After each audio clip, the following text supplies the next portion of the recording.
नमस्कार प्रिय विद्यार्थियों। आज की वीडियो के माध्यम से हम लोग चर्चा करेंगे home science BA first semester के टॉप 100 एमसीक्यूज के बारे में, जो कि आपकी परीक्षा में सीधे तौर पर आने वाले हैं। तो आप इस वीडियो को अंत तक जरूर देखिएगा और सभी दोस्तों से निवेदन है कि इस वीडियो को शेयर जरूर कर दीजिएगा, क्योंकि 100 एमसीक्यू जैसे होंगे जो पिछले कई वर्षों में परीक्षाओं में लगातार पूछे जाने वाले हैं। ठीक है, तो परेशान होने की ज़रूरत नहीं है, आपको कहीं पर भटकना नहीं है, मेजर में माइनर में। ठीक है, अगर आपका मेजर में है चाहे माइनर में है, किसी भी उसमें आप पढ़ रहे हैं तो आपके लिए लेक्चर इंपॉर्टेंट होगा। माइनर कोर्स के लिए भी इंपॉर्टेंट है और मेजर कोर्स के लिए भी इंपॉर्टेंट है। ठीक है, चलें। पहला प्रश्न आ चुका, मानव शरीर में धीमी वृद्धि निम्नलिखित में से किसकी कमी से होता है, बताएं। मानव शरीर में धीमी वृद्धि निम्नलिखित में से किस कमी के कारण होता है? तो प्रोटीन की कमी से होता है। प्रोटीन जो होती है शरीर की ग्रोथ करती है, खास करके शरीर शरीर में बॉडी बिल्डिंग का काम करती है। ठीक है, प्रोटीन का काम क्या होता है? बॉडी बिल्डिंग करना, शरीर में वो जो है खास करके ऊतकों का, कोशिकाओं का निर्माण करना, ये सब काम किसका होता है? प्रोटीन का ही होता है। विटामिन जो होती है बेटा, ये शरीर की रक्षा करती है। ठीक है, रोगों से हमारी रक्षा करती है। साथ ही साथ में वसा की बात की तो ये हमारे शरीर में फैट वगैरह बढ़ाती है। ठीक है, लचीलापन बनाती रहती, फ्लेक्सिबिलिटी वगैरह। अगला प्रश्न है, मानव शरीर को सर्वाधिक ऊर्जा किससे प्राप्त होती है? सर्वाधिक ऊर्जा जो मिलेगी वो कार्बोहाइड्रेट से मिलेगी, यानी क्योंकि कार्बोहाइड्रेट किसमें पाया जाता है? अनाजों में। सबसे अधिक मात्रा में अनाजों में क्या पाया जाता है? कार्बोहाइड्रेट। सबसे अधिक मात्रा में हमारे भोजन का पार्ट क्या होता है? अनाज ही होता है। ठीक है, अनाजों में ही हम पाते हैं। ठीक है, ये बात आप ध्यान रखेंगे। तो अनाजों में सबसे अधिक मात्रा में क्या मिलता है बेटा? अनाजों में जैसे गेहूं में हो गया, जौ में हो गया, इन सभी में कार्बोहाइड्रेट की मात्रा अधिक मात्रा में पाई जाती है। और सबसे अधिक मात्रा में हम लोग भोजन में अनाज ही लेते हैं। तो सर्वाधिक मात्रा में कार्बोहाइड्रेट हमको जो है ऊर्जा देता है। 1 ग्राम अगर कार्बोहाइड्रेट हम लेते हैं तो उसमें हमको कितना? 4.1 किलो कैलोरी ऊर्जा मिलती है, KCAL। ठीक है, ये बात आप ध्यान रखेंगे, या फिर 4 किलो कैलोरी ऊर्जा मान सकते हैं। आपसे पूछे प्रति ग्राम के हिसाब से, जैसे 1 ग्राम अगर आप वसा लेते हैं तो कितनी ऊर्जा मिलेगी आपको? 1 ग्राम वसा में बेटा 9 कैलोरी ऊर्जा मिलती है। ठीक है, यानी जैसे मान लेते हैं एक रोटी खाओगे तो कितना ऊर्जा मिलेगी? एक रोटी में मान लेते हैं 4 ऊर्जा मिलेगी। मान लेते हैं कि 4 ऊर्जा मिल रही है, तो अगर एक पूड़ी आप खाओगे तो उसमें आपको 9 ऊर्जा मिलेगी। ठीक है, 9 कैलोरी ऊर्जा। क्लियर? कहने का मतलब ये वसा कैसे हो जाती है? तेलीय पदार्थ। अब पूड़ी तो आप जानते हैं उसमें गेहूं भी, अनाज भी है, तो उसका ऊर्जा यानी कि कार्बोहाइड्रेट हो गई। साथ ही साथ में आप देखेंगे कि उसमें वसा भी मिल जाती है। तो 1 ग्राम वसा में 9 कैलोरी ऊर्जा मिलती है। तो वसा हम ज़्यादा थोड़ी खाते हैं, बहुत कम खाते हैं। तो शरीर में सबसे ज़्यादा वो जो ऊर्जा मिलती है हमको, सबसे अधिक मात्रा में जो ऊर्जा मिलती है वो किससे मिलती है? कार्बोहाइड्रेट से ही हमारे शरीर को प्राप्त होती है। लेकिन 1 ग्राम के हिसाब से अगर देखें तो वसा में सर्वाधिक मात्रा में ऊर्जा प्राप्त होती है। किसमें? वसा में सर्वाधिक ऊर्जा प्राप्त होती है। 1 ग्राम वसा में 9 कैलोरी ऊर्जा। प्रोटीन से 1 ग्राम में 4 कैलोरी ऊर्जा ही मिलती है। विटामिन ऊर्जा का स्रोत नहीं है। अगला क्वेश्चन से, विटामिन और खनिज लवण जो होते हैं हमारे शरीर की रोगों से रक्षा करते हैं। अगला प्रश्न, कार्बोहाइड्रेट की सर्वाधिक मात्रा होती है। कार्बोहाइड्रेट की सर्वाधिक मात्रा किसमें होती है? चावल में होती है। ऑप्शन नंबर इसका डी करेक्ट आंसर। और चावल में सर्वाधिक मात्रा में कार्बोहाइड्रेट होती है। डी ऑप्शन इसका बिल्कुल राइट आंसर हो जाएगा। अगला क्वेश्चन आ चुका है, विटामिन शब्द किसने प्रतिपादित किया था? विटामिन शब्द की अगर बात की है तो कैसिमर फंक। कैसिमर फंक के द्वारा 1912 ईस्वी में, ठीक है, विटामिन शब्द का प्रयोग किया गया था। ऑप्शन नंबर इसका सी का करेक्ट आंसर हो जाएगा। सी ऑप्शन मतलब इसका। अगला क्वेश्चन से, कार्बोहाइड्रेट की मूल इकाई होती है। कार्बोहाइड्रेट की मूल इकाई, देखिए कार्बोहाइड्रेट की मूल इकाई होती है शर्करा। शर्करा से बनता है, देखिए जैसे डाइसैकेराइड, पॉलीसैकेराइड और मोनोसैकेराइड। डाई में होता है 2 शर्करा, पाली माने होता है, ठीक है, एक मतलब पाली माने कई शर्करा, और जो है मोनोसैकेराइड माने एक शर्करा। तो जैसे ग्लूकोज, फ्रक्टोज, ये सब जो है शर्करा ही हैं, ये कार्बोहाइड्रेट ही होते हैं। ठीक है, ये बात आप, माल्टोज, सुक्रोज, तो ये सब तो डाइसैकेराइड है। पॉलीसैकेराइड आप देखते हैं और तमाम सारे सेलुलोज वगैरह तो शर्करा होती हैं। शर्करा से बनता है कार्बोहाइड्रेट। अमीनो अम्ल जो होता है इससे प्रोटीन की जो है इकाई होती है। अमीनो अम्ल जो होती है प्रोटीन से मिलकर के बनती है। अगला क्वेश्चन आ चुका, टेबल शुगर के नाम से किसे जाना जाता है? टेबल शुगर के नाम से किसको जानते हैं बेटा? टेबल शुगर के नाम से सुक्रोज को जानते हैं। टेबल शुगर के नाम से किसको जानते हैं? सुक्रोज को। ए ऑप्शन करेक्ट आंसर होगा। अगला क्वेश्चन से, तत्कालिक ऊर्जा का स्रोत किसे माना जाता है? तत्कालिक ऊर्जा मतलब कि तुरंत ऊर्जा मिल जाती है। तत्कालिक ऊर्जा जो मिलती है बेटा, वो मिलती है किससे? ग्लूकोज से। आप देखते हैं जब खिलाड़ी मैदानों पर होते हैं और खेल खेल रहे होते हैं, उस दौरान जब वो थक जाते हैं तो उनको ऊर्जा लेने की जरूरत पड़ती है, तो ऊर्जा में वो क्या लेते हैं? वो ग्लूकोज या ग्लूकॉन डी वगैरह, आप देखते हैं प्रचार आता है गर्मियों के महीने में, ग्लूकॉन डी पीजिए और ऊर्जा ऊर्जान्वित रहें। तो ये होता है आपका ग्लूकोज जो होता है वो तत्कालिक ऊर्जा देने का स्रोत होता है। ग्लूकोज जो है ठीक है। अगला क्वेश्चन से, विटामिन किस भाषा का शब्द है? तो विटामिन जो होता है किस भाषा का शब्द है? विटामिन लैटिन भाषा का शब्द है। ऑप्शन नंबर इसका ए करेक्ट आंसर होगा। अगला क्वेश्चन आपसे बन सकता है, विटामिन बी का रासायनिक नाम बताएं। विटामिन बी का रासायनिक नाम क्या होता है? देखिए, विटामिन बी का रासायनिक नाम होता है थायमीन। विटामिन बी में कई विटामिन होते हैं, जैसे vitamin B 1, B 2, B 12, B 11, ऐसे तमाम प्रकार के विटामिन होते हैं। ठीक है, बी 6, तो ऐसे तमाम प्रकार के विटामिन आपको देखने को मिल जाते हैं, ये बात आप ध्यान रखेंगे।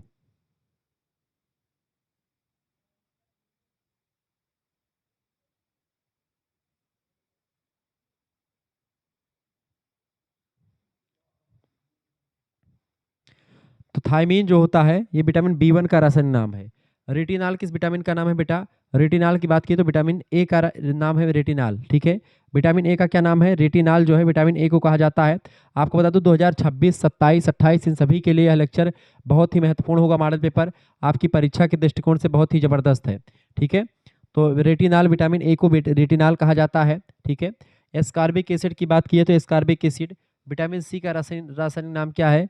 विटामिन सी का रासायनिक नाम है एस्कॉर्बिक एसिड। ठीक है, ऑप्शन नंबर मतलब इसका जो है ये हो जाएगा। टेकोफेराल की बात की तो विटामिन ई का नाम आप जानते हैं। विटामिन ई का रासायनिक नाम क्या है? टेकोफेराल। ठीक है, सॉरी। अब ये ध्यान रखेंगे, एस्कॉर्बिक अम्ल की अगर बात की तो विटामिन सी की कमी से कौन सा रोग होता है? आपसे ये प्रश्न पूछा था विटामिन की कमी से। विटामिन ए की कमी से होता है आपका रतौंधी नाम का रोग। विटामिन बी की कमी से होता है आपका बेरी बेरी नाम का रोग। विटामिन सी की कमी से होता है स्कर्वी नाम का रोग। ठीक है, स्कर्वी रोग होता है। और विटामिन जो है ई की कमी से मतलब विटामिन ई की कमी से आपका प्रजनन क्षमता कम हो जाती है, आपकी चमड़े पर झुर्रियाँ पड़ जाती हैं, आप बुढ़े दिखने लगते हैं। तो विटामिन ई की कमी से आप ऐसा होता है। अगर आपको हमेशा तरोताज़ा रहना है तो आप विटामिन ई का सेवन करेंगे डॉक्टर की सलाह पर, तो आपका चेहरा हमेशा चमकता रहेगा, ग्लो रहेगा, थोड़ा आप युवा अवस्था में हमेशा बने रहेंगे। अगर आप जो है थोड़ा सा वृद्धातुर हो रहे हैं तो। ठीक है, तो ये थोड़ा सा विटामिन ई की गोली लेने से मतलब एक डॉक्टर की सलाह पर। आगे देखेंगे, अगला क्वेश्चन आ चुका है, विटामिन के की कमी से कौन सा रोग होता है? रक्त का थक्का नहीं जमता है, ये बात भी आप ध्यान रखेंगे। अगला क्वेश्चन है, निम्नलिखित में से या निम्न में से किसे रक्षात्मक पदार्थ कहा जाता है? निम्न में से किसे रक्षात्मक पदार्थ कहा जाता है? रक्षात्मक पदार्थ विटामिन को कहते हैं, क्योंकि विटामिन क्या करते हैं? रोग प्रतिरोधक क्षमता को बढ़ाते हैं। हमारे शरीर की इम्यूनिटी सिस्टम को कौन बढ़ाता है? हमारे शरीर की इम्यूनिटी सिस्टम को बढ़ाते हैं कौन? विटामिन। विटामिन हमारे शरीर की रोग प्रतिरोधक क्षमता को बढ़ा देते हैं, ये बात आप ध्यान रखेंगे। इसीलिए इनको हम रक्षात्मक पदार्थ कहते हैं कि ठीक है, रक्षात्मक पदार्थ किसको कहते हैं? विटामिन को कहा जाता है, ये बात आप ध्यान रखेंगे। क्योंकि विटामिन की कमी से हमारे शरीर में रोग तमाम सारे हो जाते हैं। क्लियर? बाकी प्रोटीन बॉडी बिल्डिंग का काम करता है, कार्बोहाइड्रेट ऊर्जा देता है, वसा भी आपको ऊर्जा दे सकता है, ऊर्जा भी देता है, फैटी बनाए रखता है शरीर को, ये सब चीज़ें होती हैं। तो विटामिन जो होता है और खनिज लवण, ठीक है, उसकी कमी से रोग होता है। जैसे खनिज लवण में जैसे फास्फोरस और कैल्शियम की कमी से हमारे दांत कमज़ोर हो जाते हैं, हड्डियाँ कमज़ोर हो जाती हैं। ठीक है, इसके अलावा आप देखेंगे और भी चीज़ें, जैसे मैं आपको बताने का प्रयास करूँ, जैसे कि आप देखते हैं आयोडीन की कमी से घेंघा रोग हो जाता है, जो नमक में पाया जाता है आयोडीन। अगर आयोडीन युक्त आप नमक नहीं ग्रहण करेंगे तो आपको घेंघा रोग हो सकता है। अगला क्वेश्चन आ चुका है, इनमें से कौन पोषक तत्व नहीं है? इनमें से कौन पोषक तत्व नहीं है? देखिए, विटामिन पोषक तत्व है, खनिज तत्व भी पोषक तत्व ही है, खनिज लवण, वसा भी एक पोषक तत्व ही है। ठीक है, अलगई कोई पोषक तत्व नहीं, तो ये गलत हो जाएगा। पोषक तत्वों की संख्या कितनी है? 6 पोषक तत्व हैं, कार्बोहाइड्रेट, वसा, प्रोटीन, खनिज लवण, विटामिन, ठीक है, और जल, ये 6 पोषक तत्व होते हैं। अगला क्वेश्चन आपके स्क्रीन पर आ चुका, फटाफट से आप देखने का प्रयास करेंगे। प्रश्न है, निम्नलिखित में से कौन सा पोषक तत्व सनसाइन विटामिन के रूप में जाना जाता है? सनसाइन माने होता है कि धूप का विटामिन, या सूर्य भगवान के प्रकाश में जो सबसे ज़्यादा विटामिन पाया जाता है वो कौन सा है? विटामिन डी जो होता है सूर्य के प्रकाश में सबसे अधिक मात्रा में पाया जाता है। ठीक है, और गाजर में सबसे अधिक मात्रा में, पपीता में, पके पीले पदार्थों में कौन सा विटामिन होता है? तो विटामिन ए वहाँ पर पाया जाता है। अगला क्वेश्चन आ चुका है, मनुष्य की मूलभूत आवश्यकता क्या है? मनुष्य की मूलभूत आवश्यकता होता है रोटी, कपड़ा और मकान की। तो भोजन यहाँ पर दिया हुआ है, ठीक है, कपड़ा यहाँ पर दिया हुआ है, और मकान एक और कर लीजिएगा। मकान, ये मनुष्य के जो है मकान, ये मनुष्य की मूलभूत आवश्यकता होती है। और तीसरा आपका डी वाला ऑप्शन है उपरोक्त सभी। ठीक है, ये बात आप ध्यान रखेंगे। तो यहाँ पर मनुष्य की मूलभूत आवश्यकताएं क्या? रोटी, कपड़ा, मकान, इन सभी की आवश्यकताएं मनुष्य की होती हैं, ये बात आप ध्यान रखेंगे। चलिए आगे बढ़ते और भी चीज़ों को जानने का प्रयास करते हैं। अगला क्वेश्चन आपकी स्क्रीन पर आ चुका है, फटाफट से आप देखने का प्रयास करेंगे। प्रश्न है, पोषण के अनुसार भोजन पकाने की सबसे अच्छी विधि है? पोषण के अनुसार भोजन पकाने की सबसे अच्छी विधि कौन सी है? फटाफट से आप बताने का प्रयास करेंगे, इसका राइट आंसर क्या हो जाएगा? बताएं, बताइएगा। पोषण के अनुसार भोजन पकाने की सबसे अच्छी विधि होती है भाप के द्वारा पकाना। भाप के द्वारा पकाना जो होता है सबसे अच्छा माना जाता है, ये बात आप ध्यान रखेंगे। आगे बढ़ते हैं और भी चीज़ों को जानने का प्रयास करते हैं। विटामिन बी के प्रचुर स्रोत हैं। विटामिन बी का प्रचुर स्रोत क्या होता है? विटामिन बी जो होता है जिगर यानी कलेजी वगैरह में, जिगर में पाया जाता है। ए ऑप्शन करेक्ट आंसर होगा। इनमें से कौन सा पेट में मुख्य रूप से पच जाता है? देखिए प्रोटीन जो होता है पेट में मुख्य रूप से पच जाता है, option number B correct answer होगा। नाइट्रोजन और फास्फोरस एवं पोटास क्या है? नाइट्रोजन, फास्फोरस, पोटास ये सब क्या है? ये मुख्य पोषक तत्व में आते हैं। ए ऑप्शन करेक्ट आंसर होगा। अगला क्वेश्चन से कौन सा पोषक तत्व शरीर को संक्रमण से लड़ने में मदद करता है? देखिए संक्रमण से लड़ने में कौन सा पोषक तत्व मदद करता है? तो विटामिन सी जो होता है मदद करता है, ऑप्शन नंबर इसका सी करेक्ट आंसर हो जाएगा। विटामिन सी खट्टे पदार्थों में पाया जाता है, जैसे नींबू हो गया, संतरा हो गया, ठीक है, मौसमी हो गया, ठीक है, इसके अलावा आपका आंवला हो गया, इनमें पाया जाता है। दूध में एकमात्र विटामिन नहीं पाया जाता, उसका नाम है विटामिन सी। विटामिन सी दूध में नहीं पाया जाता है, ठीक है, ये बात ध्यान रखेंगे। अगला प्रश्न, कैल्शियम, मैग्नीशियम एवं गंधक क्या है? कैल्शियम, मैग्नीशियम एवं गंधक जो होते हैं ये गौण पोषक तत्व में आते हैं। ये ऑप्शन करेक्ट आंसर होगा। शक्तिदायक भोजन के अवयव हैं। शक्तिदायक भोजन के अवयव हैं। शक्तिदायक भोजन के अवयव में कौन शामिल है? कार्बोहाइड्रेट हो गया और वसा युक्त भोजन हो गया। बिल्कुल राइट आंसर हो जाएगा। कार्बोहाइड्रेट और वसा युक्त भोजन जो होता है हमको ऊर्जा प्रदान करता है, शक्ति प्रदान करता है। ए ऑप्शन करेक्ट आंसर होगा। अधिक विटामिन युक्त अगर भोजन आप खाएंगे तो इससे आपकी रोग प्रतिरोधक क्षमता मजबूत होगी। अधिक प्रोटीन वाला भोजन खाएंगे तो आपकी बॉडी बनेगी, ठीक है, लेकिन शक्ति आपको नहीं मिलेगी। शक्ति मिलेगी कार्बोहाइड्रेट और वसा युक्त भोजन ग्रहण करने से। नमी लिए उष्मा वाले भोजन पकाने की विधि है। नमी लिए उष्मा वाले भोजन पकाने की विधि को उबालना कहते हैं, जिसमें आप पानी में उबालते हैं उसी को नमी के साथ भोजन पकाने की विधि उबालना कहलाती है। सूखी उष्मा के द्वारा भोजन पकाने की विधि, सूखी उष्मा के द्वारा भोजन पकाने की विधि को हम लोग सोटिंग कहते हैं। ऑप्शन नंबर इसका ए करेक्ट आंसर हो जाएगा। अगला क्वेश्चन आपके स्क्रीन पर आ चुका है। प्रश्न आपकी स्क्रीन पर क्या आ चुका है? उबालने की प्रक्रिया में किया जाता है। उबालने की प्रक्रिया में अधिक पानी का प्रयोग करते हैं। ऑप्शन नंबर इसका ए करेक्ट आंसर होगा। अगला क्वेश्चन से नारियल का कौन सा भाग रेशा उत्पन्न करता है? नारियल का जो है मध्य भित्ति जो होती है उसी को वहीं से रेशा उत्पन्न होता है। ऑप्शन नंबर इसका बी करेक्ट आंसर हो जाएगा। अगला क्वेश्चन आपकी स्क्रीन पर आ चुका है, फटाफट से आप देखने का प्रयास करेंगे। प्रश्न, मूंगफली में भोजन यानी तेल भंडार पाया जाता है, बताएं। मूंगफली में भोजन आवलिक तेल भंडार पाया जाता है, कहाँ पर बताइए? तो मूंगफली में भोजन या तेल भंडार पाया जाता है बीज पत्रों में पाया जाता है। ऑप्शन नंबर इसका डी करेक्ट आंसर हो जाएगा। अगला प्रश्न, अंकुरित होने के लिए कितने तापमान की आवश्यकता होती है? अंकुरित होने के लिए कम से कम 25 से 30 डिग्री सेल्सियस की आवश्यकता होती है, ठीक है, किसी भी अनाज को अंकुरित होने के लिए। क्लियर? अगला क्वेश्चन आपकी स्क्रीन पर आ चुका है, फटाफट से आप देखने का प्रयास करेंगे। बहुत ही जबरदस्त प्रश्न है। प्रश्न है, सामाजिक विकास के तत्व हैं। सामाजिक विकास के तत्व कौन से हैं? फटाफट से आप बताने का प्रयास करेंगे। सामाजिक विकास के तत्व की अगर बात करें, सामाजिक विकास के तत्व इनमें से कौन से हैं? फटाफट से आप बताएंगे। देखिए सामाजिक विकास के तत्व में समाज के द्वारा मान्य व्यवहारों का विकास करना ये शामिल है।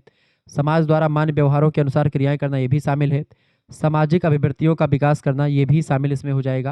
यानी करेक्ट आंसर क्या हो जाएगा? ये तीनों शामिल हैं, उपरोक्त सभी इसका राइट आंसर हो जाएगा। अगला क्वेश्चन आप देखेंगे। अगला क्वेश्चन आ चुका, सामाजिक विकास की विशेषताएं नहीं हैं। सामाजिक विकास की विशेषताएं, देखिए आरंभिक सामाजिक प्रक्रियाएं होती हैं, सामाजिक प्रतिक्रियाएं भी होती हैं और सामूहिक प्रतिक्रियाएं भी होती हैं, ये सब होती हैं। व्यक्तिगत जो है आपकी विभिन्नताएं नहीं होती हैं, व्यक्तिगत विभिन्नताएं नहीं होती हैं। ऑप्शन नंबर इसका डी राइट आंसर हो जाएगा। अगला क्वेश्चन आप देखेंगे, बोलने के लिए प्रेरणा अनुकरण की प्रणाली प्रमुख सिद्धांत हैं। बोलने के लिए प्रेरणा अनुकरण की प्रणाली प्रमुख सिद्धांत हैं, तो भाषा विकास की ऑप्शन नंबर इसका सी करेक्ट आंसर हो जाएगा। अगला क्वेश्चन से, भाषा विकास के प्रमुख सिद्धांत हैं। भाषा विकास के प्रमुख सिद्धांतों में खास करके अनुकरण की प्रणाली यानी कि किसी को देख करके सुन करके सीखना, संबद्धता की प्रणाली हो गई, स्वर यंत्र की परिपक्वता, इन सभी की वजह से जो है ये सब सारे सिद्धांत जो है इसमें शामिल हैं। ऑप्शन नंबर करेक्ट आंसर क्या हो जाएगा? करेक्ट आंसर हो जाएगा ऑप्शन नंबर डी, इसका उपयुक्त सभी इसका राइट आंसर हो जाएगा, ठीक है। आगे बढ़ते हैं और भी चीज़ों को जानने का प्रयास करते हैं। फटाफट से वीडियो को शेयर कर दीजिएगा और लाइक भी कर दीजिएगा। प्रश्न, भाषा वह प्राथमिक माध्यम है जिसके द्वारा व्यक्ति अपने समाज को प्रभावित करता है तथा समाज से प्रभावित होता है, यह कथन किस विद्वान का है? भाषा वह प्राथमिक माध्यम है जिसके द्वारा व्यक्ति अपने समाज को प्रभावित करता है और समाज से प्रभावित होता भी है। एलिस नाम के विद्वान ने कहा था इसको। भाषा विकास की प्रारंभिक अवस्था है, किसने कहा? भाषा विकास की प्रारंभिक अवस्था है बोलने की तैयारी। भाषा विकास की प्रारंभिक अवस्था है बोलने की तैयारी करना। अगला क्वेश्चन से, सुबह, शाम, रात, दिन, आज, कल किससे संबंधित शब्द हैं? ये सब शब्द जो हैं समय संबंधी शब्द हैं। ऑप्शन नंबर इसका ए करेक्ट आंसर हो जाएगा। भाषा विकास को प्रभावित करने वाले तत्व हैं। भाषा विकास को प्रभावित करने वाले तत्व शरीर रचना, शारीरिक स्वास्थ्य, लिंग भेद सभी प्रभावित करते हैं। डी ऑप्शन करेक्ट आंसर होगा। अगला क्वेश्चन से भाषा विकास को प्रभावित करने वाले कारक नहीं है, इनमें से देखेंगे पारिवारिक संबंध, प्रेरणा, निर्देशन, ये सब भाषा विकास को प्रभावित करते हैं। प्रोत्साहन का अभाव ये प्रभावित नहीं करता। ऑप्शन नंबर इसका सी करेक्ट आंसर होगा। अगला क्वेश्चन आ चुका है, नई परिस्थितियों में समायोजन की योग्यता बुद्धि कहलाती है, किसने कहा था? प्रोफेसर स्टर्न महोदय ने कहा था। क्या कहा था? कि नई परिस्थितियों में समायोजन की योग्यता ही बुद्धि कहलाती है। ये बात आप ध्यान रखेंगे। अगला क्वेश्चन है, अमूर्त चिंतन की योग्यता ही बुद्धि है, यह कथन किसका है? अमूर्त चिंतन की योग्यता ही बुद्धि है, इसको कहा था प्रोफेसर टर्मन ने। ऑप्शन नंबर इसका ए करेक्ट आंसर हो जाएगा। ये बात आप ध्यान रखिएगा। आगे बढ़ते और भी चीज़ों को जानने का प्रयास करते हैं। फटाफट से वीडियो को लाइक कर दीजिए, चैनल पर नए हैं तो सब्सक्राइब भी कर दीजिएगा। अगला क्वेश्चन आपके स्क्रीन पर आ चुका, फटाफट से आप देखने का प्रयास करेंगे। प्रश्न है, गर्भाधान का समय कितने समय का होता है? गर्भाधान का समय जो होता है 280 दिनों का होता है। गर्भधारण का जो समय होता है, या जहाँ मतलब कि जब तक जो है बच्चा एक गर्भ में रहता है माता के, उसका समय जो तो 280 दिनों का होता है। ठीक है, कितने दिनों का? 280 दिनों का होता है बाबू। ये बात आप ध्यान रखिए, परीक्षा में कई बार प्रश्न पूछा गया है, ये बात आप ध्यान रखिएगा। ठीक है, आगे बढ़ते हैं। अगला क्वेश्चन आ चुका है, डिंब अवस्था में गर्भस्थ जीव अंडे के आकार का होता है, जिसे कहते हैं। गर्भस्थ शिशु की मतलब डिंब अवस्था में गर्भस्थ जो होता है, जो बच्चा होता है, वो जीव अंडे के आकार का हो जाता है। उस अंडे को हम लोग युग्मनज या फिर जायगोट कहते हैं। युग्मनज या जायगोट कहा जाता है उसको, ये बात ध्यान रखेंगे। डी ऑप्शन करेक्ट आंसर होगा। गर्भस्थ शिशु की अवस्था 3 माह से लंबाई होती है। गर्भस्थ शिशु की अवस्था 3 माह से लंबाई जो होती है वो 6 सेंटीमीटर होती है। ए ऑप्शन करेक्ट आंसर होगा। चौथे माह से शिशु का भार गर्भ में हो जाता है। चौथे माह लगने पर 110 ग्राम से जो है भार के आसपास हो जाता है। ऑप्शन नंबर इसका ए करेक्ट आंसर हो जाएगा। ये बात आप ध्यान रखेंगे।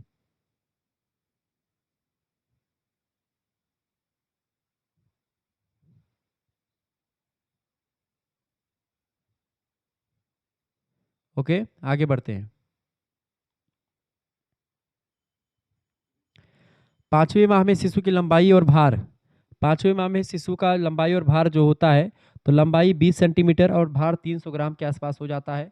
ऑप्शन नंबर इसका ये करेक्ट आंसर होगा। अगला क्वेश्चन से, जो शिशु गर्भावस्था के 28 से 27 सप्ताह के बीच पैदा होते हैं, उन्हें क्या कहते हैं?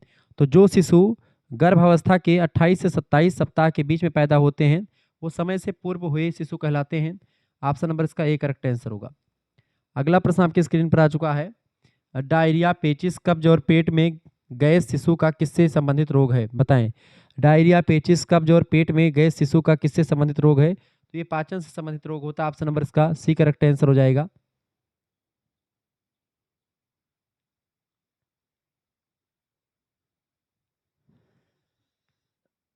अगला क्वेश्चन आ चुका है, गर्भाधान के पश्चात शिशु बालक होगा या बालिका होगा, इसका निर्धारण किसके द्वारा होता है? गर्भस्थ शिशु मतलब गर्भाधान के बाद में शिशु बालक होगा या बालिका होगा, लड़का होगा कि लड़की होगी, ये क्रोमोसोम्स पर डिपेंड करता है। ठीक है, बालक का लिंग का निर्धारण पुरुष शुक्राणु करता है। पुरुष शुक्राणु जो होता है वाई क्रोमोसोम्स पुरुष में होता है, एक्स क्रोमोसोम्स जो है महिला में होता है। ये बात आप ध्यान रखेंगे। Clear? X plus Y chromosomes के संयुक्त होने से जो बच्चा जन्मेगा उसको बालक बोलेंगे। एक्स और वाई क्रोमोसोम्स जो होते हैं मिलेंगे तो बालक का जन्म होगा, और एक्स अगर मिल जाएगा तो उससे महिला यानी कि बालिका का जन्म होगा। इसका बी ऑप्शन करेक्ट आंसर होगा। ये बात ध्यान रखेंगे। महिलाओं का जो गुणसूत्र होता है एक्स एक्स गुणसूत्र होता है महिलाओं में, और पुरुष में जो होता है जो क्रोमोसोम्स होता है वो एक्स और वाई होता है। ठीक है, तो जब एक्स और एक्स जाकर के मिलेगा तो क्या बनेगा? लड़की पैदा होगी यानी कि। ठीक है, और यही एक्स जाकर के इस वाई से मिल जाएगा तो क्या बनेगा बेटा? एक्स और वाई यानी कि लड़का होगा। ठीक है, अब ये एक्स देखेंगे, ये एक्स जाकर के इस एक्स से मिलेगा तो भी एक्स एक्स यानी कि लड़की पैदा होगी, और यही ये वाला एक्स जो जाकर के इस वाई से मिलेगा तो यहाँ पर क्या हो जाएगा? एक्स और वाई यानी कि ये लड़का पैदा होगा। यानी कि प्रबल संभावना है कि 50% लड़का होगा, 50% लड़की होगी। ठीक है, यानी कि संभावना ये रहती है कि 50%। ठीक है, समझ में आ रहा है ना? ठीक है, चलिए आगे बढ़ते हैं और भी चीज़ों को जानने का प्रयास करते हैं। फटाफट से वीडियो को लाइक कर दीजिएगा, चैनल पर अगर नए हैं तो सब्सक्राइब भी कर दीजिएगा, जो कि इसी प्रकार से इन्फॉर्मेटिव मैं देता रहता हूँ। ठीक है, क्लियर? तो ये सब चीज़ें आप ध्यान रखेंगे। आगे देखते हैं, अगला क्वेश्चन आ चुका है, प्रत्येक उत्पादक कोशिका, अंडाणु तथा शुक्राणु में क्रोमोसोम्स पाए जाते हैं। बताएं। प्रत्येक प्रत्येक उत्पादक कोशिका, अंडाणु तथा शुक्राणु में क्रोमोसोम्स पाए जाते हैं। कितने क्रोमोसोम्स पाए जाते हैं? तो कुल मिलाकर के 48 क्रोमोसोम्स पाए जाते हैं। और अगर इसी को देखें तो 23 जोड़ा कहा जाता है। तो एक एक मतलब एक जोड़े में 2 होते हैं, तो कुल मिलाकर के 48 होगा। और तो ऐसे 23 जोड़ा पाया जाता है। प्रत्येक उत्पादक कोशिका की बात की जा रही है यहाँ पर, तो 48 होता है वहाँ पर। बाकी मनुष्य में आप देखेंगे तो 23 गुणसूत्र, आपको 23 जोड़ा गुणसूत्र मिलेगा। RH तत्व या फैक्टर रक्त में पाए जाते हैं, बताएं। RH फैक्टर तत्व में पाए जाते हैं। लाल रक्त के लाल कण जो होते हैं RBC, उसी में पाए जाते हैं। ऑप्शन नंबर इसका ए करेक्ट आंसर हो जाएगा। ये बात आप ध्यान रखेंगे। अगला प्रश्न आपकी स्क्रीन पर आ चुका, फटाफट से आप देखने का प्रयास करेंगे। बहुत ही जबरदस्त प्रश्न है। शारीरिक विकास का आरंभ होता है, शारीरिक विकास का आरंभ जो होता है वो आप देखेंगे शैशवावस्था से होता है। शारीरिक विकास का आरंभ यहाँ पर दिया गया नहीं, गर्भाधान से ही शारीरिक विकास का आरंभ वैसे तो कहाँ से होता है बताएं? शैशवावस्था से होता है। Option number D correct answer हो जाएगा। अगला क्वेश्चन से दूध के दांतों की संख्या होती है, दूध के दांतों की संख्या 20 होती है। बी ऑप्शन राइट आंसर हो जाएगा। अगला क्वेश्चन से आप देखेंगे, बालक के विकास का सबसे महत्वपूर्ण घटक है, बालक के विकास का सबसे महत्वपूर्ण घटक होता है पोषण। Option number C correct answer होगा। अगला क्वेश्चन है, अस्थियों व दांतों के निर्माण के लिए आवश्यक है। अस्थि माने हड्डी, हड्डी और दांतों के निर्माण में जो सबसे ज्यादा इंपॉर्टेंट भूमिका निभाता है वो होता है कैल्शियम। ऑप्शन नंबर इसका बी करेक्ट आंसर हो जाएगा। आयरन की कमी से कौन सा रोग होता है? एनीमिया यानी रक्त अल्पता रोग हो जाता है, खून की कमी हो जाती है आयरन नहीं होता तो कमी से। आयोडीन की कमी से घेंघा रोग हो जाता है, ठीक है, घेंघा रोग। और उसी कमी से एनीमिया नाम का रोग। एनीमिया, एनीमिया माने होता है रक्त अल्पता, खून की कमी, ठीक है, उसी को अंग्रेजी में एनीमिया कहा जाता है। अगला क्वेश्चन आपके स्क्रीन पर आ चुका, फटाफट से आप देखने का प्रयास करेंगे। प्रश्न, जन्म से लेकर के 15 दिन की अवस्था को कहा जाता है। फटाफट से आप बताने का प्रयास करेंगे। जन्म से लेकर के 15 दिन की अवस्था को कहा जाता है। जन्म से लेकर के 15 दिन की अवस्था को नवजात शिशुअवस्था कहते हैं। Option number A correct answer होगा। अगला क्वेश्चन आ चुका, पूर्व बाल्यावस्था का समय काल। फटाफट से आप बताने का प्रयास करेंगे। पूर्व बाल्यावस्था का समय काल कितना होता है? पूर्व बाल्यावस्था का समय होता है, पूर्व बाल्यावस्था का समय जो होता है 2 से 6 वर्ष तक होता है। ए ऑप्शन करेक्ट आंसर होगा। अगला क्वेश्चन है, शैशवावस्था जन्म से 3 वर्ष तक होती है, यह कथन किसका है? शैशवावस्था जन्म से 3 वर्ष तक होती है, यह कथन किसका है? फटाफट से आप बताने का प्रयास करेंगे। शैशवावस्था बताएं, शैशवावस्था 3 वर्ष तक होती है, जन्म से 3 वर्ष तक होती है, इस कथन को कप्पू स्वामी ने कहा था। A option. अगला क्वेश्चन है, शैशवावस्था को और कहा जा सकता है? शैशवावस्था को समायोजन की अवस्था भी कह सकते हैं। ऑप्शन नंबर इसका ए करेक्ट आंसर होगा। अगला प्रश्न है, जन्म के दूसरे सप्ताह के अंत से दूसरे वर्ष के अंत तक की अवस्था, जन्म से दूसरे सप्ताह के अंत से दूसरे वर्ष की अंत तक की अवस्था बचपन अवस्था कहलाती है। ऑप्शन नंबर इसका ए राइट आंसर होगा। अगला क्वेश्चन आप देखेंगे, उत्तर बाल्यावस्था 6 वर्ष की आयु से वयः संधि अवस्था के आरंभ होने तक 11 और 12 वर्ष के बीच तक का कथन है, मतलब कि जो है 11 वर्ष समय है, यह कथन किसका है? उत्तर बाल्यावस्था 6 वर्ष की आयु से लेकर के वयः संधि अवस्था के आरंभ होने तक 11 और 12 वर्ष के बीच होती है, यह कथन किसका? वयः अवस्था जो होती है ये इसके बीच होती है। जब किसने कहा था? हरलाक ने कहा था, हरलाक ने कहा था। ऑप्शन नंबर इसका ए करेक्ट आंसर होगा। अगला क्वेश्चन से, वंशानुक्रम से अभिप्राय माता और पिता के शारीरिक और मानसिक गुणों का संतानों में हस्तांतरण है, यह कथन किसका है? वंशानुक्रम से अभिप्राय माता और पिता के शारीरिक और मानसिक गुणों का संतानों में हस्तांतरण है, इसको जेम्स ड्रेबर ने कहा था। ए ऑप्शन करेक्ट आंसर होगा। अगला क्वेश्चन आ चुका, आनुवांशिकता व्यक्ति की जन्मजात विशेषताओं का पूर्ण योग है, यह कथन किसका है? तो आनुवांशिकता व्यक्ति के जन्मजात विशेषताओं का पूर्ण योग है, इसको बी.एन. झा ने कहा था। ऑप्शन नंबर इसका ए राइट आंसर हो जाएगा। आगे बढ़ते और भी चीजों को जानने का प्रयास करते हैं। अगला क्वेश्चन आपके स्क्रीन पर आ चुका, फटाफट से आप देखने का प्रयास करेंगे। प्रश्न आ चुका, प्रीनेटल अवस्था होती है, प्रीनेटल अवस्था कौन सी होती है? फटाफट से आप बताने का प्रयास करेंगे। प्रीनेटल अवस्था बताएं। प्रीनेटल अवस्था जो होती है गर्भाधान से लेकर के जन्म तक की अवस्था प्रीनेटल अवस्था कहलाती है। ऑप्शन नंबर इसका सी करेक्ट आंसर होगा। अगला क्वेश्चन है, गर्भस्थ शिशु माँ से जुड़ा होता है, गर्भस्थ शिशु जो होता है माँ से जुड़ा हुआ होता है, किसके द्वारा? गर्भस्थ शिशु माँ से जुड़ा होता है अपरा के द्वारा। ऑप्शन नंबर इसका ए करेक्ट आंसर होगा। अगला क्वेश्चन है, निषेचित अंडाणु कहलाता है, निषेचित अंडाणु जो होता है वो जाइगोट कहलाता है। ऑप्शन नंबर इसका सी करेक्ट आंसर हो जाएगा। ये सारे प्रश्न आप देखते हैं 2023-24 इन सभी पूछे जा चुके हैं, मोस्ट रिपीटेड क्वेश्चंस हैं। देखिए आप दीनदयाल उपाध्याय गोरखपुर विश्वविद्यालय पढ़ रहे हैं, या फिर आपका माइनर में पेपर में आ रहा है, ठीक है, किसी भी विश्वविद्यालय के माइनर में ऑब्जेक्टिव पेपर ही होता है, ठीक है। और इसके अलावा आपका जैसे जो है मासा कुंभरी सहारनपुर, राजा महेंद्र प्रताप सिंह स्टेट यूनिवर्सिटी, महाराजा सुहेलदेव आजमगढ़ विश्वविद्यालय, डॉक्टर भीमराव अम्बेडकर आगरा विश्वविद्यालय, वैसे तो उसकी आपकी बार लिखने वाली आने वाली है। तो परीक्षा चाहे लिखी तो चाहे ऑब्जेक्टिव हो, आपके लिए लेक्चर बहुत ही महत्वपूर्ण होगा। बाकी लिखने वाली परीक्षाओं की तैयारी एक एक मॉडल पेपर हो चुका है और कुछ क्लासेस हो चुकी हैं। बाकी मैं और क्लासेस देने वाला हूँ, तो परेशान मत होइएगा उसके लिए। आप इन चीज़ों को देख लिया ऑब्जेक्टिव वाला। अगला क्वेश्चन से सृजनात्मकता के मुख्य परीक्षण हैं। सृजनात्मकता के मुख्य परीक्षण बताएं। सृजनात्मकता के मुख्य परीक्षणों में जैसे वृत्त परीक्षण, चित्र पूर्ति परीक्षण, उत्पाद उन्नयन परीक्षण, ये तीनों शामिल हैं। डी ऑप्शन उपयुक्त सभी करेक्ट आंसर हो जाएगा। गर्भावस्था कितने दिनों की होती है? गर्भावस्था जो होती है वो 280 दिनों की मानी जाती है। बी ऑप्शन करेक्ट आंसर होगा। दिवा स्वप्न की अवस्था, दिवा स्वप्न की अवस्था, वया संधि अवस्था को दिवा स्वप्न की अवस्था कहते हैं। ऑप्शन नंबर इसका बी करेक्ट आंसर हो जाएगा। अगला प्रश्न आ चुका है, फटाफट से आप देखेंगे।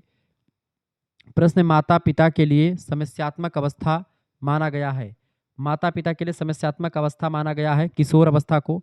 ऑप्शन नंबर इसका ए करेक्ट आंसर हो जाएगा। अगला क्वेश्चन से किशोर अवस्था के विकासात्मक कार्य हैं। किशोर अवस्था के विकासात्मक कार्यों में आत्मनिर्भर बनने की ओर बढ़ना। ऑप्शन नंबर इसका बी करेक्ट आंसर होगा। जायगोट में क्रोमोसोम्स पाए जाते हैं। जायगोट में 46 क्रोमोसोम पाए जाते हैं, 23 जोड़ा। Option number C correct answer होगा। अगला क्वेश्चन आ चुका है। प्रश्न है प्रसव की प्रथम अवस्था कहलाती है। प्रसव की प्रथम अवस्था निष्कासन की अवस्था कहलाती है। ऑप्शन नंबर इसका ए करेक्ट आंसर हो जाएगा। अगला क्वेश्चन आप देखेंगे, वसा में घुलनशील विटामिन है। वसा में घुलनशील विटामिन जैसे विटामिन ए, डी, ई, ये 3 विटामिन जो हैं वो वसा में घुलनशील हैं। और एक विटामिन और आता आपका आता है के। ये 4 विटामिन होते हैं वसा में घुलनशील हैं। बाकी सारे विटामिन जो हैं वो जल में घुलनशील होते हैं। बात आप ध्यान रखें। तो वसा में घुलनशील विटामिन का सूत्र क्या होगा?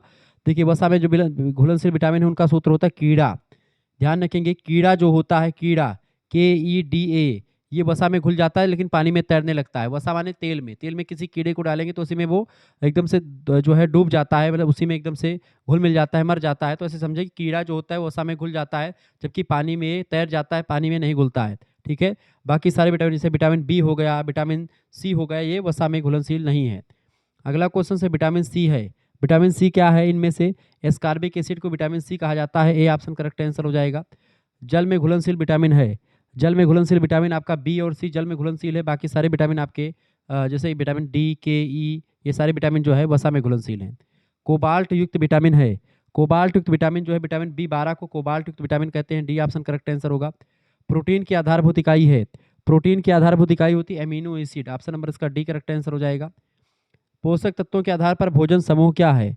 पोषक तत्वों के आधार पर भोजन समूह जो होता है प्रोटीन, विटामिन, कार्बोज, वसा, खनिज लवण, ये सब पोषक तत्वों के हिसाब से हैं। ऑप्शन नंबर इसका डी करेक्ट आंसर होगा। उपरोक्त सभी इसका राइट आंसर हो जाएगा।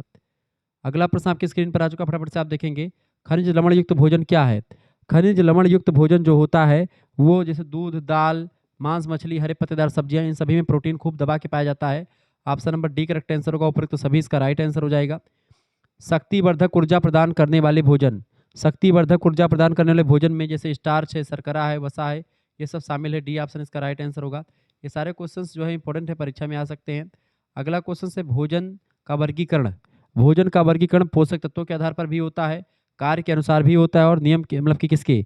बिल्कुल ए और बी दोनों, यानी कि कार्य के अनुसार और पोषक तत्वों के आधार पर भोजन का विभाजन होता है। ये बात आप ध्यान रखेंगे। अगला क्वेश्चन आ चुका है, नियात्मक और सुरक्षात्मक भोजन क्या है? नियात्मक और सुरक्षात्मक भोजन जो होता है विटामिन और खनिज लवण दोनों हैं। ऑप्शन नंबर इसका सी करेक्ट आंसर हो जाएगा। उपरोक्त दोनों करेक्ट आंसर हो जाएगा इसका, ठीक है। आगे बढ़ते हैं और अगला क्वेश्चन आपकी स्क्रीन पर आ चुका है, फटाफट से आप देखने का प्रयास करेंगे। बड़ा जबरदस्त क्वेश्चन आ चुका है, ऐसे ही प्रश्न आपकी परीक्षा में आते रहते हैं, ये बात आप ध्यान रखेंगे। बहुत ही जबरदस्त क्वेश्चन आ चुका है। बताइए प्रश्न क्या आ चुका है? प्रश्न आ चुका है, लार में पाचन में सहायक है, बताएं। लार किसके पाचन में सहायक होती है? लार जो होता है स्टार्च के पाचन में सहायक होती है। ये ऑप्शन करेक्ट आंसर हो जाएगा। अधिकतम पोषक तत्व रक्त में कहाँ से अवशोषित किए जाते हैं? अधिकतम पोषक तत्व रक्त में कहाँ से अवशोषित किए जाते हैं? तो छोटी आंत से। डी ऑप्शन करेक्ट आंसर होगा। अगला प्रश्न आप देखेंगे, प्रश्न आपकी स्क्रीन पर आ चुका, फटाफट से आप देखेंगे। पाचन के बाद प्रोटीन किसमें परिवर्तित होता है? पाचन के बाद में प्रोटीन जो होता है वो अमीनो अम्ल में क्या होता है? पाचन के बाद में प्रोटीन अमीनो अम्ल में परिवर्तित होता है। इसका डी ऑप्शन बिल्कुल राइट आंसर हो जाएगा। उसका डी ऑप्शन बिल्कुल राइट आंसर हो जाएगा। अगला क्वेश्चन आ चुका है, अधिकतम पोषक तत्व रक्त में कहाँ से अवशोषित किए जाते हैं? अधिकतम पोषक तत्व रक्त में कहाँ से अवशोषित किए जाते हैं? तो छोटी आंत से। ऑप्शन नंबर इसका सी करेक्ट आंसर हो जाएगा। अगला क्वेश्चन आ चुका है, लार में एमाइलेज कार्बोहाइड्रेट के किसमें टूटने की शुरुआत हो कहते हैं, बताएं। लार में एमाइलेज कार्बोहाइड्रेट के जो है शर्करा, साधारण शर्करा में टूटने की शुरुआत कहा जाता है। इसका डी ऑप्शन राइट आंसर होगा। अगला क्वेश्चन से, निम्न में से कौन सा भाषा दोष नहीं है? कौन सा भाषा दोष नहीं है? तो लिपसिंग जो है वो भाषा दोष नहीं है, बाकी ये सब भाषा दोष होते हैं। ए ऑप्शन करेक्ट आंसर होगा। रक्त का थक्का बनाने वाला प्रोटीन कौन सा है? रक्त का थक्का बनाने वाले प्रोटीन को फाइब्रोनोजन कहते हैं, और रक्त के थक्का बनाने वाले विटामिन को क्या कहते हैं? जो है विटामिन के कहते हैं। ठीक है, ये बात आप ध्यान रखेंगे। आगे बढ़ते और भी चीज़ों को जानने का प्रयास करते हैं। फटाफट से वीडियो को लाइक कर दीजिएगा, और चैनल पर है नए हैं तो सब्सक्राइब भी कर दीजिएगा, क्योंकि इसी प्रकार से इन्फॉर्मेटिव वीडियो मैं लगातार आपके लिए लाता रहता हूँ। ठीक है,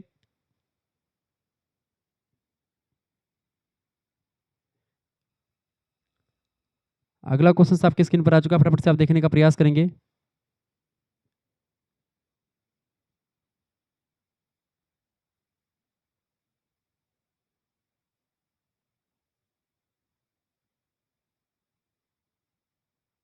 चले, अगला प्रश्न है, आरबीसी की कोशिका द्रव्य में पाया जाने वाला लाल रंग का पदार्थ कहलाता है। आरबीसी के, बताएं फटाफट से आप बताएंगे। आरबीसी के, भैया आरबीसी के कोशिका द्रव्य में पाया जाने वाला लाल रंग का पदार्थ होता है, उसको हीमोग्लोबिन कहते हैं। बी ऑप्शन करेक्ट आंसर हो जाएगा। रक्त संचरण में कौन सा रुधिर वर्ग सर्वग्राही है?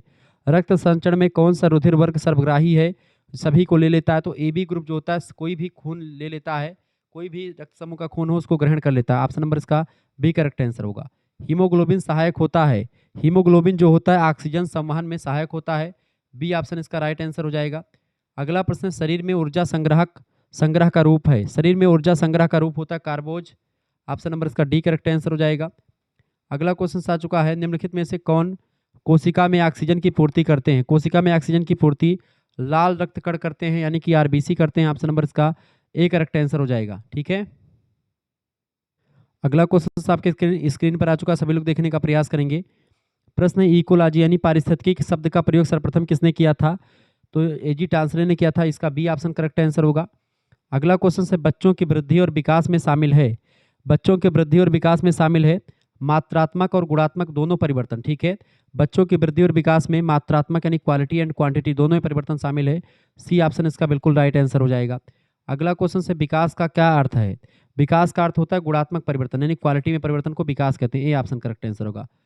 अगला क्वेश्चन आ चुका है, कौन सा मानव विकास का प्रमुख क्षेत्र नहीं है? कौन सा मानव विकास का प्रमुख क्षेत्र नहीं है? तो औद्योगिक विकास जो है ये मानव विकास का प्रमुख क्षेत्र नहीं है, बल्कि संसाधनों तक पहुंच, अच्छा स्वास्थ्य और शिक्षा, ये सब मानव विकास का प्रमुख क्षेत्र शामिल रहा है। अगला प्रश्न है, जब परिपक्वता और अनुभव की वजह से मनुष्य में क्रमिक और प्रगतिशील परिवर्तन होता है तो उसे क्या कहते हैं? जब परिपक्वता और अनुभव की वजह से मनुष्य में क्रमिक और प्रगतिशील परिवर्तन होता है, इस प्रकार के परिवर्तन को हम लोग डेवलपमेंट यानी विकास के नाम से जानते हैं। ऑप्शन नंबर इसका बी, जिन बच्चों ने लगाया उनका बिल्कुल राइट आंसर है।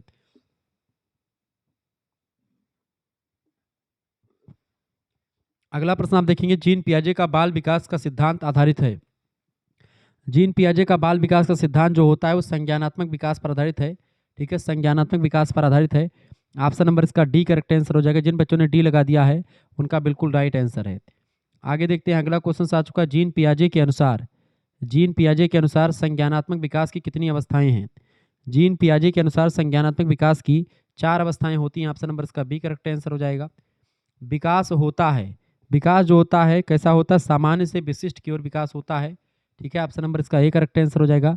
जिन बच्चों ने ए लगा दिया है उनका बिल्कुल राइट आंसर आ चुका है। बिल्कुल, अगला क्वेश्चन आ चुका है, बालकों में किस अवस्था में ईर्ष्या का भाव उत्पन्न होने लगता है? तो 3 से 4 साल में ईर्ष्या का भाव बच्चों में उत्पन्न होने लगता है। आप बच्चों से बोलते कि भाई खिलौना, इनका खिलौना तो उनको दे देंगे, ये हमारे पिताजी हैं, मतलब ऐसे बोलोगे जा करके तो बहुत गुस्सा होते हैं, एक खिलौने के लिए झगड़ा करना हुआ, ईर्ष्यालुपन आ जाने लगे, ईर्ष्या का भाव धीरे धीरे बच्चों में आ जाता है 3 से 4 वर्ष के बालकों में। ठीक है, ये बात आप ध्यान रखेंगे। आगे देखिएगा, चले, उन चीज़ों को समझने से पहले एक बात ध्यान रखेंगे, अगर आपको हमारे जो है साथ जुड़ना है और पीडीएफ वगैरह प्राप्त करनी है ऑब्जेक्टिव की या लिखित की, किसी भी यूनिवर्सिटी से के किसी भी कॉलेज में आप पढ़ते हैं, माइनर मेजर किसी में भी आपका पेपर होने वाला है, तो आप जो है एसएमएस कीजिएगा इस नंबर पर, व्हाट्सएप पर 91 61 936062 ये मेरा व्हाट्सअप नंबर है। इसी व्हाट्सअप नंबर पर आप लोग एसएमएस कर दीजिएगा। व्हाट्सअप पर क्या एसएमएस कीजिएगा, अपना नाम, अपनी यूनिवर्सिटी का नाम, अपने सब्जेक्ट के नेम और आप किस सेमेस्टर में अपने सेमेस्टर का नाम लिख करके भेज दीजिएगा, ठीक है। और जैसे आप इस पर वचना लिख करके भेजेंगे अपना नाम, अपनी यूनिवर्सिटी का नाम, अपने सब्जेक्ट के नेम, आपके पास एक क्यूआर कोड यानी स्कैनर भेजा जाएगा। उसी स्कैनर पर आपको मात्र 100 रुपये फीस जमा कर देनी है, ठीक है। ध्यान रखेंगे इसी नंबर पर आपको व्हाट्सएप पर एसएमएस करना है और इसी नंबर, ये नंबर मेरा ही नंबर है, परेशान होने की ज़रूरत नहीं है। आप इस पे जैसे एसएमएस करेंगे, आप जिस नाम, यूनिवर्सिटी का नाम, सब्जेक्ट नेम ये सब लिख करके भेजेंगे, आपके पास एक स्कैनर भेजा जाएगा, उसी पर आपको मात्र 100 रुपये फीस जमा करनी होगी और आपको वहाँ पर जो है एक व्हाट्सएप ग्रुप से जोड़ा जाएगा शुक्ला एचडी पॉइंट के। वहीं पर आपको लाइव क्लास की link, video lecture, PDF note सब कुछ आपको मिलता रहेगा। प्रैक्टिस सेट मिलेंगे, तमाम सारे जो प्रैक्टिस सेट बनेंगे वो प्रैक्टिस सेट मिल जाएंगे। चाहे परीक्षा आपकी एमसीक्यूज हो, चाहे लिखने वाली हो, केवल होम साइंस की नहीं बल्कि सभी सब्जेक्ट, जैसे सब्जेक्ट में आपका Hindi, geography, polity, history, Sanskrit, sociology, political science, ठीक है, एंशियंट हिस्ट्री, इसके अलावा गृह विज्ञान हो गया आपका, शिक्षा शास्त्र, समाजशास्त्र, ठीक है, और भी तमाम सारे सब्जेक्ट, मनोविज्ञान, अर्थशास्त्र, सारे सब्जेक्ट की तैयारी यहाँ पर आपको हो जाएगी मात्र और मात्र 100 रुपये फीस में, ठीक है। और इसमें सारे सब्जेक्ट, इसमें इसके अलावा को करिकुलर का आपका लगभग में 5 प्रैक्टिस सेट यानी 500 क्वेश्चंस की श्रृंखला तैयार हो चुकी है। 5 प्रैक्टिस सेट के आंसर उसमें लगे हुए हैं, पिछले साल के तमाम सारे पेपर हैं, उनको सॉल्व करवा करके आपके लिए रख दिया गया, उसका भी जो है आपको प्रैक्टिस सेट मिल जाएगा। तो 5 सालों का प्रैक्टिस सेट आपको मिल जाएगा, 5 सालों का पेपर मिल जाएगा। इसी में को करिकुलर का, फूड, न्यूट्रिशन, हाइजीन का, फर्स्ट एड एंड हेल्थ का, सभी का मिलेगा, ठीक है। तो परेशान होने की बिल्कुल जरूरत नहीं, सारे सब्जेक्ट का मिल जाएगा। तो मात्र 100 रुपये फीस में, जिनको भी जुड़ना है तुरंत एसएमएस करके जुड़ जाइएगा, ठीक है, सभी लोग जुड़ जाइएगा। चलिए, अगला क्वेश्चन आपकी स्क्रीन पर आ चुका, फटाफट से आप देखने का प्रयास करेंगे। प्रश्न आ चुका है, बहुत ही जबरदस्त क्वेश्चन से, आप सभी लोग जो है शेयर कर दीजिएगा, अपने सभी दोस्तों के पास शेयर कर दीजिएगा। यह भोजन समूह हमारे शरीर की ऊर्जा का सर्वोत्तम स्रोत है, बताएं। फटाफट से आप बताने का प्रयास करेंगे, सर्वोत्तम स्रोत भोजन की क्या है, फटाफट से आप बताने का प्रयास करेंगे। प्रश्न आपसे कह रहा है कि यह भोजन समूह हमारे शरीर की ऊर्जा का सर्वोत्तम स्रोत है। तो वसा, तेल और मिठाई अगर आप खाएंगे तो ये सबसे ज़्यादा मात्रा में आपको ऊर्जा देने वाला है, ठीक है। सर्वोत्तम भोजन समूह हमारे शरीर की ऊर्जा का सर्वोत्तम स्रोत जो है, जैसे तेल, मिठाई और वसा, इसमें ऊर्जा सबसे अधिक मात्रा में क्या मिलेगा, बिल्कुल अधिक मात्रा में ऊर्जा मिल जाएगा, लेकिन शरीर को सबसे अधिक मात्रा में ऊर्जा ये देगा नहीं। ब्रेड और अनाज खाएंगे सबसे अधिक मात्रा में ऊर्जा आपको मिलेगी, ये बात ध्यान रखेंगे। तो इसका करेक्ट आंसर क्या हो जाएगा, शरीर की ऊर्जा का सर्वोत्तम स्रोत, सर्वोत्तम स्रोत आपका होगा सी ऑप्शन, ब्रेड और अनाज, ठीक है।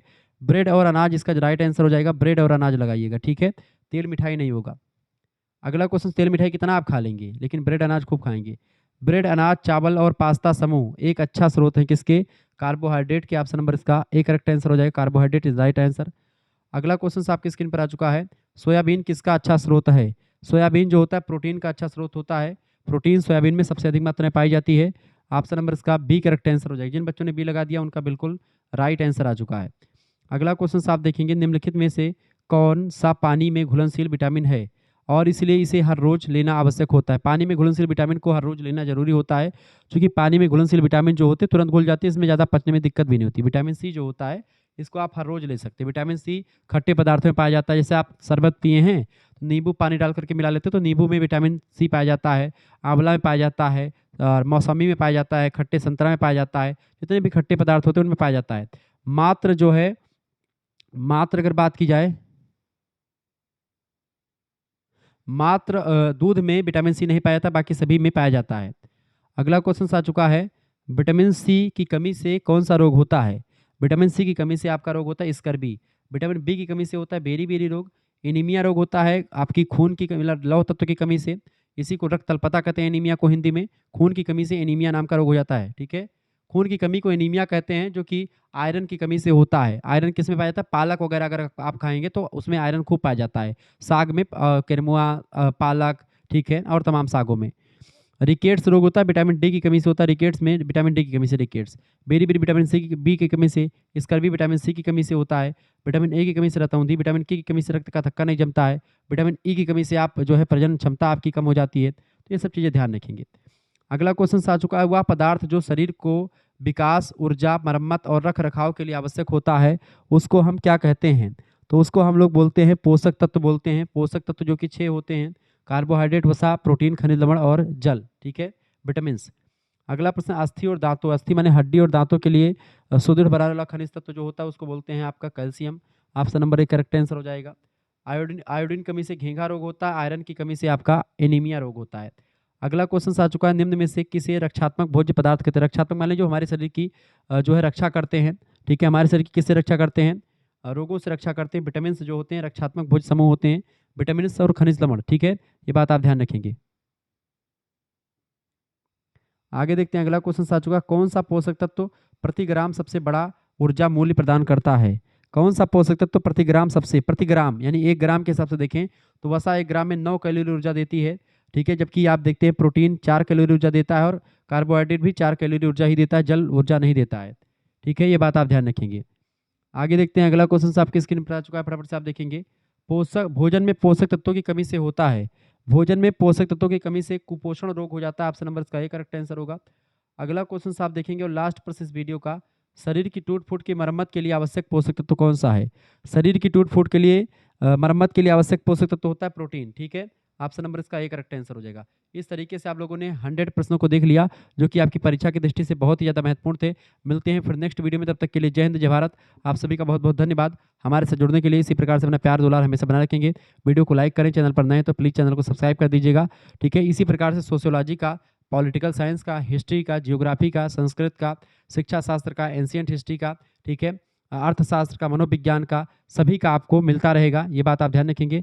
मात्र और मात्र 100 रुपये फीस में आपके लिए प्रैक्टिस सेट की पूरी व्यवस्था कर दी गई है। तो जितने भी बच्चे हमारे साथ जुड़ रहे हैं सभी लोग प्लीज़ वीडियो को शेयर कर दीजिएगा, वीडियो को लाइक कर दीजिएगा और आपको बता दूं कि वीडियो को शेयर जरूर कीजिए, क्योंकि वीडियो को शेयर करेंगे तो आपका ही आपके दोस्तों का फायदा होगा, ठीक है। तो होम साइंस में आपको पढ़ना क्या होता है, बीए के फर्स्ट सेमेस्टर में होम साइंस में पढ़ना होता है पोषण के तत्व और मानव विकास के बारे में। तो पूरा इसमें मैंने आपको बता दिया है। पिछले 3-4 सालों से पूछे गए क्वेश्चंस इस वीडियो के माध्यम से आपने समझ लिया है। इससे बाहर एक भी क्वेश्चंस आपका नहीं आने वाला है। तो प्लीज़ इस वीडियो को अंत तक जरूर देखें। देखा जिन लोगों ने उनका बहुत बहुत धन्यवाद, और वीडियो को 2-3 बार कम से कम देख लीजिएगा। इससे बाहर कोई भी क्वेश्चंस आपका नहीं आने वाला है, ये बात आप ध्यान रखें। तो प्लीज़ वीडियो को देखें और शेयर जरूर करें, ठीक है। सभी सब्जेक्ट का आपको मिलेगा, सभी लेक्चर्स आपको मिलेंगे यूट्यूब पर। आपके 3 चैनल हैं यूट्यूब पर, देखिए को करिकुलर की तैयारी के लिए को करिकुलर मास्टर चैनल को सब्सक्राइब कर लीजिएगा, बीए के लेकर एक दूसरा चैनल उसको आप सब्सक्राइब कर लीजिएगा, और हमारा शुक्ला एचडी पॉइंट तो आप जानते हैं, शुक्ला एचडी पॉइंट, ये 3 चैनल हैं, इन तीनों चैनल को आप सब्सक्राइब कर लीजिएगा, ये बात आप ध्यान रखेंगे। चलिए फिर मिलते हैं हम नेक्स्ट वीडियो में, तब तक के लिए जय हिंद जय भारत। आप सभी का बहुत बहुत धन्यवाद। हमारे जुड़ने के लिए इसी प्रकार से अपना प्यार दुलार हमेशा बनाए रखेंगे। बहुत बहुत धन्यवाद आप सभी का।